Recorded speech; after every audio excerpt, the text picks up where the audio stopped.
শুভ সকাল টুনাটো, কেমন আছো তুমি?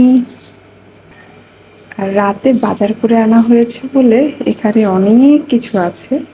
আর আমি সকালে আমার ড্রিঙ্কটা নিয়ে বসে পড়লাম, উষ্ণ গরম পানি। আর এখানে হচ্ছে আছে গ্রিন টি। তো খেয়ে এক্সারসাইজ করেছি, এখন খেয়ে এগুলো সব গুছিয়ে নিব। তারপর আমরা দুজন মিলে একটু বাইরে গেলাম, কারণ একটু কাজ ছিল। সেখান থেকে এসে আমাদের বাসার পাশে যে গরুর হাট হয়েছে সেই হাটে একটু ঘুরতে গেলাম।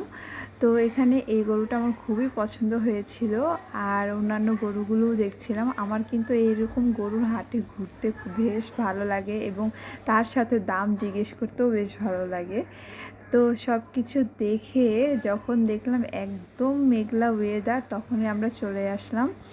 তো এই যে দেখো কতটা অন্ধকার। তো আজকের মিনি ব্লগটি আমার এই পর্যন্ত।